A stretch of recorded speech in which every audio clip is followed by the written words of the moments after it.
Кутман күн, урматтуу теле көрүүчүлөр, түз эфирде Сарасеп, студияда мен Мурат Жолкеев. Ал эми бүгүнкү биздин темабыз 15-16 декабрда болчу экинчи элдик курултай тууралуу. Андан тышкары бүгүнкү биздин коногубуз атайын алыстан атарытып, ушул Туркия Республикасынан Анталиядан келген, ошол жердеги шайланган биздин делегатыбыз болмокчу. Уруксат берсеңиздер, сиздерди анда биздин коногубуз менен тааныштырып өтсөм. Шерикбек Акимов, Анталияда кыргыз диаспорасынын жетекчиси, курултайдын делегаты. Шерикбек мырза, студиябызга кош келиптир. Саламатсызбы? Саламатчылык. Эскерте кетейин, түз эфирде эсегерде айтылып жаткан ушул экинчи курултайга жана ошондой эле чет жакта жашаган биздин мигранттардын, мекендештердин көйгөйү, алардын маселелери, суроолоруңуздар ушул боюнча болсо, анда 67-01-91 сандарын терип түз байланышка чыксаңыздар болот. Андан тышкары бизде WhatsApp номерибиз иштеп атат 0501 67-01-91 сандарына өз билдирүүңүздөрдү калтырсаңыздар, мен урматтуу биздин Шерик мырзага жоопту алууга аракет кылмакчымын. Эң башкысы бул WhatsApp номерге чалууга болбойт. Телефон чалсаңыздар, бир гана 67-01-91 сандарына түз байланышка чыксаңыздар болот. Урматтуу Шерикбек мырза, дагы бир жолу куш келиптирсиз. Алыстан келдиңиз. Биздин Туркияда мекендештерибиздин жашоосу жакшыбы? Биринчиден, Мурат мырза, убакыт бөлүп бизди студияга чакырганыңызга баардык Анталияда жашап жаткан кыргыздардын атынан чоң ыраазычылык билдирем. Ошону менен эле бирге ушул мүмкүнчүлүктөн пайдаланып, ата журтубузда жашап аткан Кыргызстандагы баардык элибизге, журтубузга, чет өлкөдөгү мекендештердин атынан, өзгөчө Туркияда жашап жаткан кыргыз мекендештердин атынан ысык салам айтам. Канча кыргыз ушу сиздердин Анталия өрөөнүндө бүгүнкү күндө жашайт? Мурат мырза, биз курултайга Туркия боюнча 3 делегат келет аста. Делегат чечилдик. Анын ичинде 3 чоң шаардан келишет: Истанбул, Анкара жана Анталия шаарынан. Мен Анталия шаарынын өкүлү болуп келдим. Анталияда 10.500 киши регистрация болгон эле. Расмий катталган эле. Анан расмий катталбагандагы мекендештерибиз бар. Алардын проблемасы бар. Ошолор жөнүндө дагы сүйлөшүүгө келдик. Анан 20.000 тегерегинде Анталияда деп ойлойбуз. Айтсаңыздар, ушу мынакей Туркия Республикасы боюнча 3 делегаттарды шайлаптыр да. Ал жердеги сиздердин коом, ошол жашаган биздин мекендештер.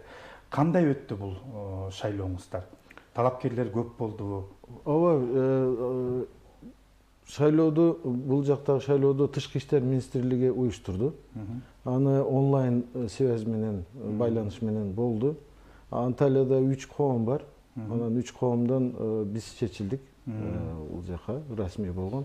Бирок Истанбул, Анкарадан дагы делегаттар бар. Делегат болуп келүү үчүн ошол жерде расмий түрдө катталган бир коом болуш керек. Ал коомдор ошол өздөрүнүн жылдык отчетторуну, кварталдык отчетторуну өзүнүн губерниясына байланыштуу берип туруш керек. Туркияда коомдук ишмерлер дагы, коомдук уюмдар дагы баягы частный компанияларда эле отчет берип турат. Анан ал жердеги коомго мүчө болгондордун дагы ар биринин маалыматтары так жазылыш керек. Ошондуктан коомдук иш Туркияда абдан көзөмөлдө. Анан азыр Туркияда коомдук ишмер бир анча-мынча саясатчыдан дагы маанилүү.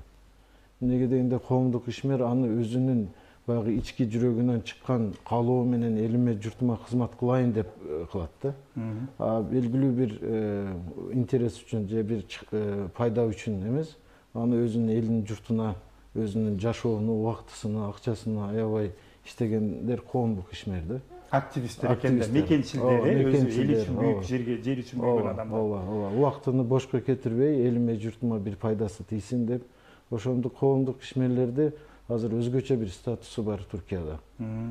Коомдук ишмер деген бул абдан бир татыктуу, сыймыкка татыктуу инсандар.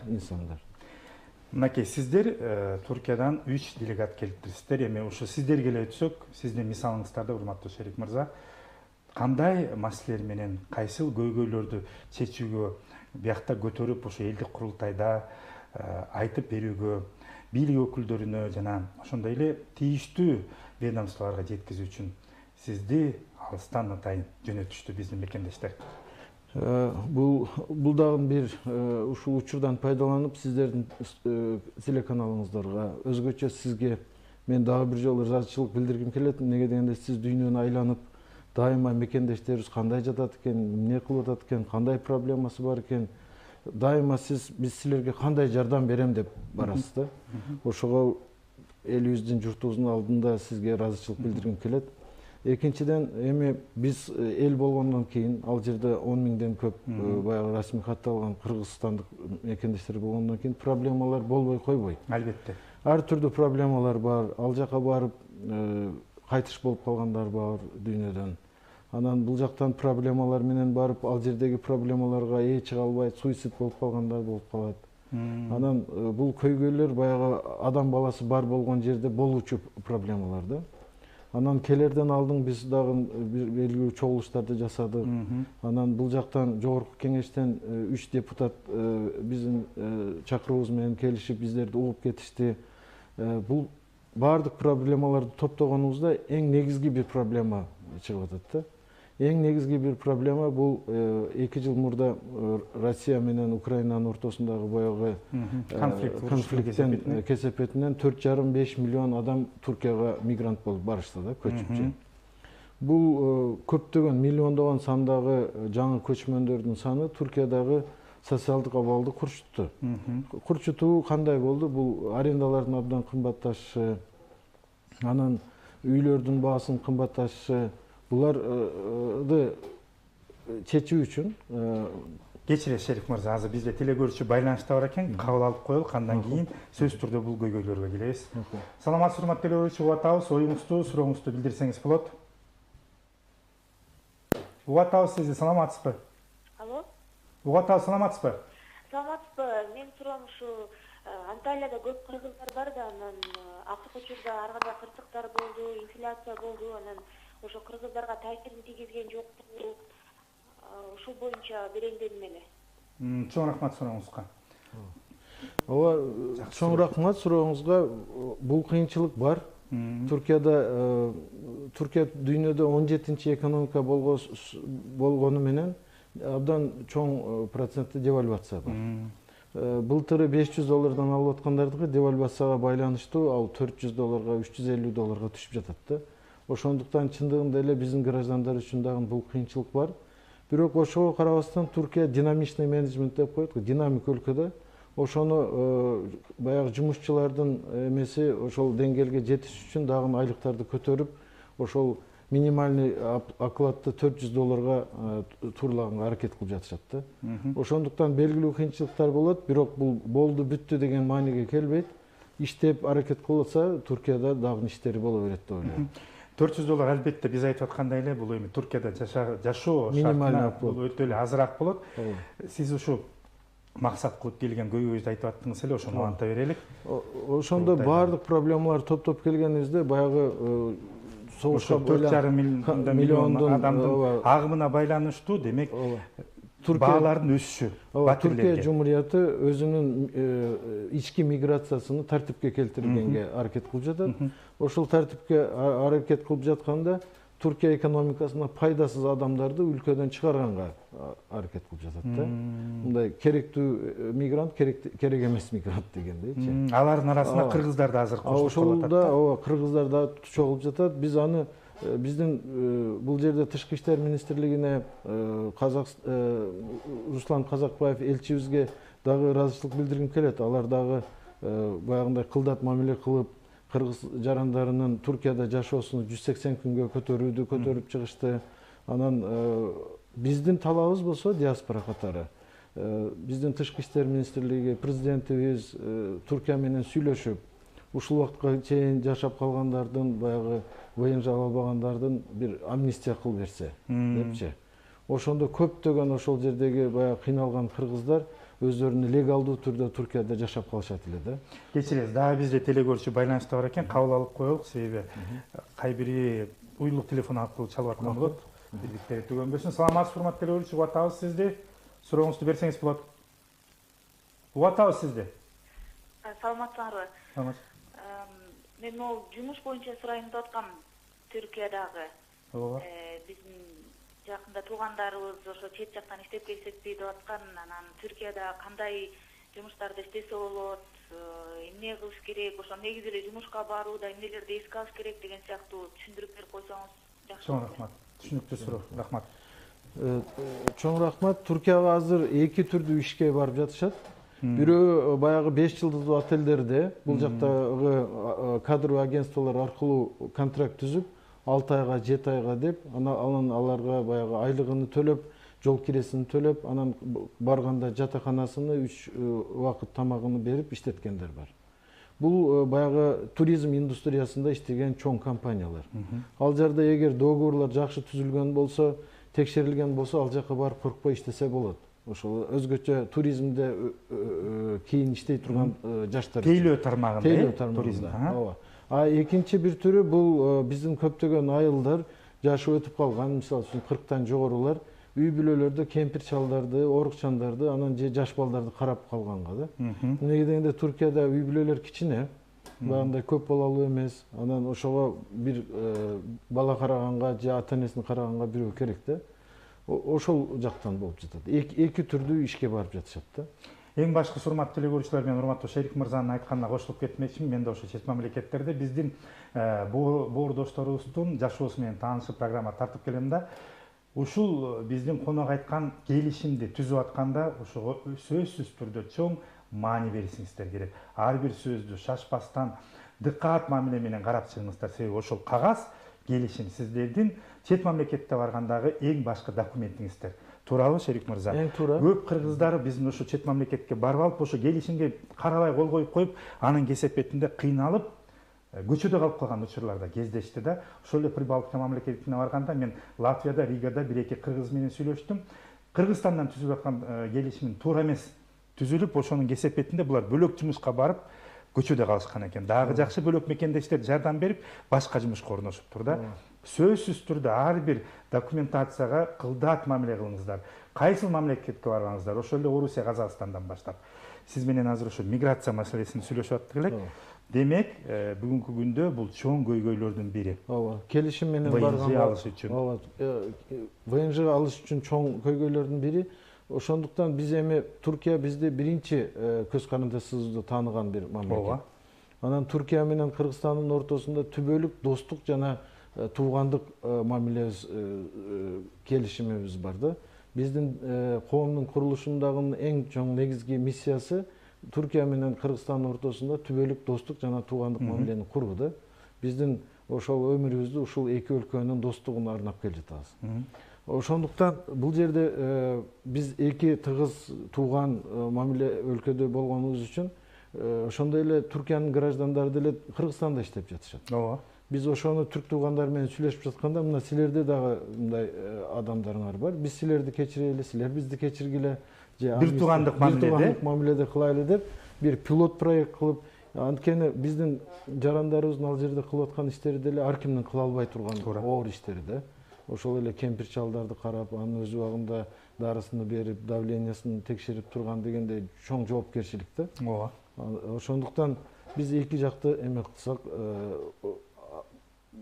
жарандарыбыздын жашоону жеңилдеткенге аракет кылсак жакшы болот. Бирок Мурат мырза, бул баягы пожаротушение дейбиз да, өрттү өчүрүү эле да. Бүгүнкү проблеманы чечүү үчүн. Бирок бул проблеманын биз булагына карашыбыз керек да. Биз ал жактагы келген аялдар менен көбү менен сүйлөшөбүз, иштегени келгендер мененчи. Алардын эң чоң негизги проблемасы эле бул жерден белгилүү бир ишмердик кыламын деп, баягы компаниялардан кредиттерди абдан чоң баада алып алгандары да. Анан аны төлөй албайт. Эмнеге дегенде ушундай чоң процент менен акча алган бул кабальный проект да башынан элечи. Ошондуктан бул жерде биздин кыйналып Кыргызстандан чыгып кетүүгө мажбур болгон аялдарыбызды ал жакта көз жашын төктүрбөй, анан ВНЖ үчүн башка бирөө менен турмушка чыгууга зордук табып калгандар, же ошол жерде ишимди бүтүрөйүн, карызымды жабайын деп абдан көп кыйынчылыктарга дуушар болушат да. Ошондуктан биз бул жактагы кредитный политиканы дагы өзгөртүш керек. Президентибиз ошону контролго алып, мындай абдан кыйын акыбалда болгон кредиттерин төлөй албай тургандарга аларга бир жеңилдик жасап, төлөмүндө, процентинде жеңилдик кылып берсе, мамлекетибизге абдан ыраазы болот элек да. Бул мынакей биз ушу мекендештердин азыр бир көйгөйүн айттыңыздар. Андан башка дагы кайсыл маселелерди ушул Кудай буйруса 15-16 декабрда көтөрөсүздөр курултайда? Эми биздин максат Түркиядан келген делегаттардын эки максаты бар да. Бул биринчи баягы тез ыкчам бүгүн бүтүрө турган иштердин бирөө Түркияда жашаган кыргыздардын ал жерде легалдуу түрдө жашаш үчүн мүмкүндүк түзүп берүү, түрк жумурияты менен жогоруда айткандай, алар менен жеңилдетүү. Экинчи чоң проблема Түркия баягы айткандагыдай эле бизге жакын тууган мамлекет дедик го. Бирок ошондук менен эле быйыл 100 жылдыгын куттуктады. 100 жылдык бир республика. Андан мурда 600 жылдан көп Осман империясы, 300 жылдан мурда Селжук империясы деп миңдеген жылдык мамлекеттүүлүк тажрыйбасы бар да. Мисалы үчүн Түркияда элдер жер талашып урушпайт. Эмнеге дегенде кадастровый карточный система Рим империясынан калган да. Эч кимдин заборун өтпөйт. Азыр Кыргызстанда болсо жер кымбаттаган сайын, жер азайган сайын тууган урук, эл журт бири-бири менен талашка туура келип жатат да. Ошондуктан Түркиядагы баягы кадастр системасын Кыргызстанга киргизсек, ошондо колу кошуна менен, тууган урук менен таттуу мамиледе болуп, ошол жер талашыны жок кылышыбыз керек да. Анткени бул дагы социалдык абалды курчутуп, жок жерден напряженность кылып, кыска өмүрдү бузганга себеп болуп жатат. Айта бериңиз. Дагы бизде телегөрчү байланышта бар экен, кабыл алып коюп, андан кийин маегибизди улантсак. Саламатсыз, урматтуу телегөрчү, угуп атабыз, оюңузду, сурооңузду билдирсеңиз болот. Алло, саламатсыздарбы? Саламатсыз. Угуп атабыз. Мындай суроо менен кайрылдым эле. Түркияда кыргыздын маданият, аада салтын, тилибизди ал жакта жашагандарга таанытуу үчүн сиздердин кол диаспора кандай иштерди алып барып жатасыңар? Сиздердин коом боюнча суроо окшойт. Саламатсызбы? Рахмат сизге. Рахмат. Биз былтыр 31 августта биздин эгемендүүлүк күнүбүзгө карата курулганбыз. Ал жактагы талап суроолор менен. Курулган күндөн баштап эле биз эч бир коомдук ишти өткөзбөй койбойбуз да. Мына азыр деле Чыңгыз Айтматовдун туулган күнүнө 95 жылына караштуу бир канча иш-чара өткөзүп ооба. Анан ал жакта баягы көчмөн элдердин фестивалдары болот, ошолорго катышабыз. Андан тышкары кыргыз тили майрамын жылына куттуктайбыз. Аны дагы Ак деңиз университетинде, адабият факультетинде татыктуу жерлерде өткөзөбүз. Ошого караштуу биздин тилибизди, маданиятыбызды өзгөртүү үчүн, өнүктүрүү үчүн дайыма аракет жасайбыз. Андан тышкары былтыр кыргыз тили университетте өткөзүүдө биз өзгөчө кыргыз тилини дагы сабак катары Түркиядагы түркология факультеттерине киргизүүбүздү сурандык. Ал деле болсо биздин мамлекетибизге, тилибизге, маданиятыбызга чоң кызмат болот, эгер ишке ашып калса. Сиз жогоруда айтып өттүңүз эле, телегөрчү суроо бергенче, ошо биз мынакей жер маселесин кадастр боюнча түрк биздин туугандардан көп жакшы нерселерди алсак болот деп. Көп жылдардан бери ошол жерде иштеген адам, ишкер катары айтсаңыз, дагы ушу биздин Түрк Республикасынан, Түркиядан кандай жакшы тажрыйбаны өзүбүзгө которуп, өзүбүзгө алсак болот? Мен мурдагы телеберүүлөрдө да айтып келгенмин, ошол айткан сөзүмдүн аркасындамын. Бир элди тез байытуу үчүн баягы айыл чарбаны азыр өнүктүрсөк абдан жакшы да. Мисалы үчүн ошол эле Анталия 3 тармакта абдан өнүккөн. Туризм, айыл чарба, анан баягы куруу отраслы да, сектору. Дүйнөдө азыр халктын саны көбөйгөн сайын тамак аш дефицит болуп жатат да. Мына азыр бизде деле жакшы помидорлор $3, $4 жакындап келгендечи, эттин баасына эле ооба, өзгөчө кыш мезгилинде. Анан аны дагы биз өзүбүз өстүрбөй, Түркменистандан, Өзбекстандан импорт кылып алып атабыз да. Өзүбүздүн Кыргызстандан акчасы чет өлкөгө кетип жатат да. А биз ошол профессионалдуу күнөсканаларды курган болсок, 1 гектары $500,000 чейин пайда тапса болот. Бул эмне деген сөз? Жерибизди эффективдүү, оптималдуу пайдаланабыз да.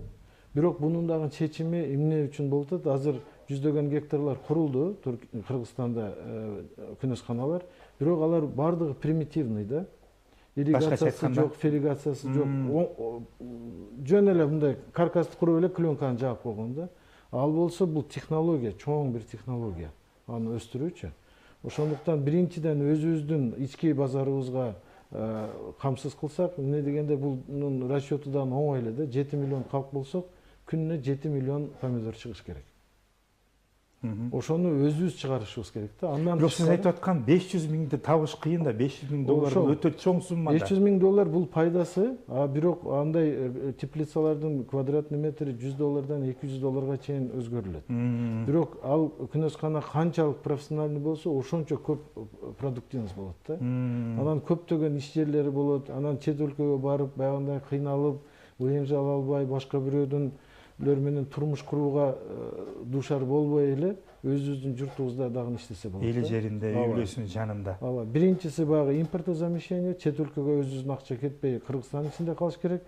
Экинчиси аны өнүктүргөн болсок, ал чет өлкөгө кетиши да.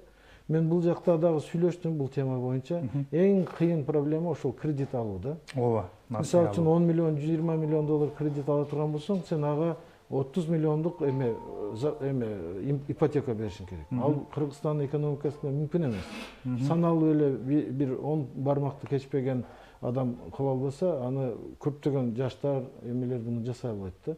Ошондуктан баягы 100 миллиондук, 200 миллион доллардык ачылган эки өлкөлөр арасындагы Орус-Кыргыз фонду, Өзбек-Кыргыз фонду ачылды. Фондуларды ошону туура пайдаланган болсок, аны дагы бир секторго койсок, ошол жер өнүгөт эле да. Бунун эң жөнөкөй эле бир тастыгы дагы бар. 1996-жылы мен Мерсин шаарында окуп жүргөндө биз 5 кап бурчак менен Талас областына эксперименттик жөнөткөнбүз. Азыр 120 миң тонна эме чыгат. Азыр Таластын, Талас азыр бурчак боюнча дүйнөлүк марка болуп баратат. Туура айтасыз. Кыргызстандын бурчагы деп дүйнөдөгү эң таттуу, эң кереметтүү, эң баягы сапаттуу деп айтылып жатат да. Ошону азыр баягы калибрлерине бөлүштүрүп, светине карата бөлүштүрүп, маркалаштырган болсок, бул бир областты 5 кап бурчак менен көтөрүлдү да. Ошентип ар бир областка дагы ошол эле Баткенди алсак, ошол эле Баткенде өрүк зарлары кандай? Ошол эле өрүктөрдөн кайра иштетип, как жана башкалар чыгарса болот да. Ооба. Экологиялык таза да биздин продукциялар. Эми Туркияда Малатия деген шаар бар. Баткен менен дагы бир туугандык келишимдер кылынган. Бирок ошол ишти дагы эгер тездеткен болсок, Малатия шаары дүйнөдөгү 65% өрүктү берет экен. Бардыгы марка. Кайсы чоң дүйті фрилерге барсаң, эң кымбат магазиндерге барсаң, ошол Малатиянын өрүгү сатылат да. Биз ошолордон кем калбай турган өрүктөргө дагы анын баягы курутуу системасы, упаковка системасы, хранениясы, ошолор дагы чоң миллион долларлардык инвестициялар жасашыбыз керек да. Биз азыр экспортту көтөрөбүз деп атабыз, бирок инвестиция болмоюнча көтөрө албайбыз. Туура. Эмнеге дегенде ал тез бузула турган товар. Аны храненияга алып 3 ай, 4 айга өзүнүн баягы тазалыгында коргой алсак, аны самолетко, машинага жүктөгөндө ошол бузулбай турган Москвага, Сибирге бара турган болсо, анда ошондо биздин элибиз тез эле байыйт да. Ошол туура айтасыз. Бизде ар бир облустта, жети биздин дуаныбызда 7 бир түр азыктар өзгөчө өсөт. Ошол эле биздин Ысык көл облусунда алмалары кандай, алмуруттары кандай даамдуу, бизде чүйдө картошка жакшы өсөт дегендей. Ар бир жерибиздин өзүнчө бир экспортко кете турган даамдуу экологиялык продукцияларыбыз бар. Сөзүңүздө айтып калдыңыз, инвестиция тартышыбыз керек деп. Ушул багытта сиз ишкер катары, ушу Анталияда кыргыз жараны катары биздин түрк боордоштор менен сүйлөшүп көрдүңүздөрбү? Кыргызстанга инвестиция алып келүүгө даярбы? Ооба, Туркияда мен көптөгөн убакыттан бери эле сүйлөшүп жүрөм. Аны Айыл чарба министри менен дагы бир канча жолу жазыштык, бирок бир жыйынтыкка чыга элекпиз. Ал жактан бул жака келели деген 20, 30, 40 кишилик баягы консорциум курабыз деген бизнесмендер бар эле. Бирок тилекке каршы жолуша албадык. Эми келгенде жолугуп эме кылсак, биз ошол эле экспортту өнүктүрүү үчүн баягы овощно торговый биржа курушубуз керек да. Ошол биржада элдер келгенде баягы бир порядок бар да, түп-түзчө. Товардын келгенде бардыгы текшерилип кирилет баягы биржага. Баягы жаман дарылар колдонбогон, органически таза депчи. Аларды коркпой чет өлкөгө чыгарууга болот. Бул ал жактан бул жерде биз эгер туура инвестиционный программаларды айтып, түшүндүрүп, керек болсо өзүбүз учуп барып, аларда собранияларды кылып, торговый палаталар менен сүйлөшсөк болот. Бирок буга бардыгыбызга баягы ташымай суу менен тегирмен таш айланбайт дейт го. Ооба. ошол болбойт да, бул мамлекеттен биз бул жактан колдоо күтөбүз ушул темалар боюнчачы. Анан азыр дүйнөдө чындыгында акча көп. Өзгөчө белгилүү өлкөлөр санкцияларды кылып башка өлкөлөргө инвестиция кыла албай турат. Ошон үчүн бизге азыр Кыргызстанга бул деле шанс да, инвестиция тартуу үчүнчү. Анын үчүн ошол куралдарды деле жеңилдетиш керек. Бүгүн келсеңер ушул иш даяр депчи. Демек ушул инвестицияны тартуу ири ишкерлерди Кыргызстанга алып келүү үчүн мыйзамды өзгөртүшүбүз керек экен да, туурабы? Мыйзамда менин оюмча жазуулар бардыгы бар. Баягы аткарылбай келет да. Безопасность для инвестора деп, инвестордун паспорту деп ошолор жасалган. Бирок баягы практикада иштебей келет да. Мынакей биз азыр ошол сиз көтөрө турган эки маселе. Мындан башка дагы кандай маселелерди Кудай буйруса ушул экинчи курултайда көтөрөсүздөр? Себеби мекендештердин алыста жашаган баарыңыздардын көйгөйүңүздөр бирдей, окшош да. Эми азыр биз Советтер Бирлиги талкаланып, анан чет өлкөгө биринчи окууга чыккан балдар, жигиттер, кыздар да, биздин Туркиядагылар. Булар азыр баардыгы пышып жетилди. Өздөрүнүн алган билимини биздин ошол Түркияда окуп, ошол жерде профессор болуп калган, кыргыз тил адабиятыны, түрк тил адабиятыны берген профессорлор бар бизден. Анан ошондой эле Түркияда жашап, биздин алга деп, датка деп, баягы маркаларды Африка өлкөлөрүнө, Латин Америкага чейин саткан кыргыз жигиттери бар. Бул азыр жемиштерди эми кайта топтоодун убакыты келди да. Өзгөчө дагы президентибиз дагы артык мигранттарды кайтара билимдүү үйлүмдүүлөр келиш керек Кыргызстанга, туура. Ошондуктан кайтарып мамлекетибизге ушул жердеги ыңгайлуу шарттарды түзүп иштешибиз керек да. Булардын ар бир баягы пошаговый инструкцияларын жасаганга дагы кудуретибиз жетет. Жалгыз эле нерсе мамлекетибиз менен тыгыз мамиледе болуп, ошол айтылган сөздөрдү ошол курултайда айтылды калды деп эле иштеп кетсек жакшы болот да. Курултайга Кудай буйруса мынакей мамлекеттик бийлик өкүлдөрү, биздин урматтуу президент да катышат. Ошол жерде эми делегаттар көпсүздөр. Көтөрчү маселеңиздер абдан ар кандай дагы. Анан азыр сүйлөшүүлөр жүрүп атабы, кандай багытта жүрөт экен, кандай шартта жүрөт экен дагы ар бириңиздердин ошо тилеп айтып калайын деген маселелериңиздерди жеткизүүгө мүмкүнчүлүктөр болот экенби? Себеби былтыркы биринчи курултайда байкаганбыз, өтө эле майдаланып кеткен да курултай. Ооба, эми биринчиден мен курултайдын болгонуна абдан ыраазымын. Ооба. Эмнеге маанилүү керек. Маанилүү керек, эмнеге дегенде бардык дүйнөдө белгилүү, традиция выше закона депчи. Бул өрп адаттарыбыз миңдеген жылдардан бери сакталып келген да.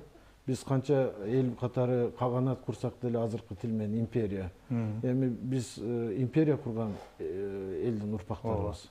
Ошон үчүн бизге Кыргызстанды өнүктүрүү, Кыргызстанды жогорку деңгээлдеги бир өлкө катарына келтирүү биз үчүн чоң сюрприз нерсе болбош керек. Эмнеге дегенде мен кыргыз элине, кыргыз журтуна, биздин бийликке ишенем. Булар эми ишти алып барып, биз Кыргызстанда дүйнөдөгү эң жакшы жашай турган өнүккөн өлкө жасашыбыз керек да. Ошондуктан баягы өзүбүзгө кайтканыбызда, өзүбүздүн өрп адатыбызды, өзүбүздүн дүйнө көз карашыбызды көргөнүбүздө курултай эң маанилүү бир тепкич болуп эсептелип атат да. Эмнеге дегенде 2 күн боюнча президент өзү, кабинет министров, без посредников баягы элди угукканга мүмкүнчүлүк болуп атат. Былтыры биринчи баягы көч барган сайын түзүлөт дегендей, биринчи курултайды өткөзүп алдык, ал деле баягы саясий эрк өзүнүн указы менен президент жасатты. А быйыл болсо уже конституциялык баягы закон ченеминде болуп жатат да. Эми бул жерде курултайда ири отуруп түз сүйлөшүүгө мүмкүнчүлүк болот. 700 делегат келип жатат экен, анын ичинен 30 делегат чет өлкөдөн. Мен ушул тема боюнча дагы чет өлкөдөн келе турган делегаттардын санын көбөйтүп беришин суранат элем. Анткени 1,5 миллиондон 2 миллионго чейин баягы экономиканын локомотиви болгон эң күчтүү адамдарыбыз чет өлкөдө туруп атат. Алардын дагы өкүлчүлүктөрү бул жакта көбүрөөк болуп, көбүрөөк информация алып, Кыргызстанды тездик өнүктүрүшүнө чоң салым кошушат деп ойлойм. Ошого делегаттардын саны чет өлкөдөн келгендерди көбөйтсөк жакшы болот эле. Андан тышкары курултайда айтылгандан бери былтыр эң жакшы сөздөрдүн бирөө эме болду эле, Садыр Жапаровдун айткан сөзү, бир эл мектеп курбаса анда түрмө курат деген сөз. туура. Ошондуктан мектептердин саны көп курула баштаганга абдан кубанычтабыз. Бул саны дагы көбөйүш керек. Туркияда бул тармакта дагы абдан жакшы билимге тажрыйба бар. Өзгөчө көңүл бурушат. Туркиянын президенти Режеп Тайып Эрдоган бийликке келгенде ким мектеп курган болсо, больница курган болсо, же социалдык объект курган болсо, курган акчасы катары ошончолук налогтон бошотулган. Анан ошону менен эле бирге ушуну өнүктүрүү үчүн ким мектеп курган болсо, же мечит курган болсо, же больница курган болсо, ага өзүнүн атасынын же апасынын атын берүүгө уруксат берилген. Ошон үчүн мектептин саны, больницалардын саны Туркияда 200%ке көтөрүлгөн. Режеп Тайып Эрдоган келгенден беричи. Бизде дагы эгер президентибиз ушундай жогорку кеңешибиз колдоп ушундай демилге көтөргөн болсо, өзүнүн атасынын, өзүнүн апасынын атыны тарыхка жазуу үчүн эр жигиттерибиз, кыздарыбыз мектептердин санын көбөйтөт, баягы бала бакчалардын санын көбөйтөт деген ооруканалар саны болот деп. Биздин убактыбыз урматтуу Шериф мырза, чындыгында эле бүтүп калды. Сизге эркин микрофон берейин, жалпы көрүп аткан телекөрүүчүлөргө жана кыргызстандыктарга кайрылып кетсеңиз болот. Эми баягы мусапыр болбогон мусулман болбойт дегендей, чет өлкөдө жүргөндө дайыма жашоодо башкача сезимтал карайсың. Ошондуктан биздин чет өлкөдө жүргөн ата энесини, үй бүлөсүнү, тууган ата журтуну сагынып жүргөн мекендештердин атынан баардыгыңыздарга дагы бир жолу ысык салам айтам. Ошол курултайга келип отурабыз. Кудайым ошол ой тилеген максаттарыбызга жеткизип, бир тамчы болсо дагы мамлекетибиздин өнүгүшүнө ошол шорподо тузубуз болсун дегендей аракетибиз пайдалуу болгон болсо, биз кубанычта болобуз. Мындан тышкарыдан кыргыз эли улуу эл. Биз дүйнөдөгү эң маанилүү өлкөлөрдүн бирибиз. 116 өлкөдөн чоңбуз. Мамлекетибизди көз карагындей сактап, тартипти сактап, мамлекетибизде уулдарыбыз, кыздарыбыз бактылуу жашоосун түзүүгө аракет кылышыбыз керек. Чоң рахмат.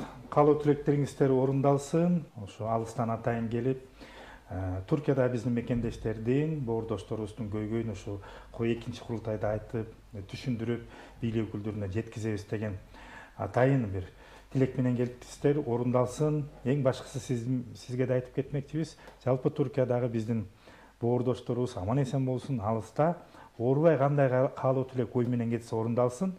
Дайыма Кыргызстандан биз ал адамдарды күтмөкчүбүз. Рахмат сизге. Рахмат. Урматтуу телекөрүүчүлөр, ушу менен биздин программа соңуна келип жетти. Амандыкта, сак саламат болуңуздар.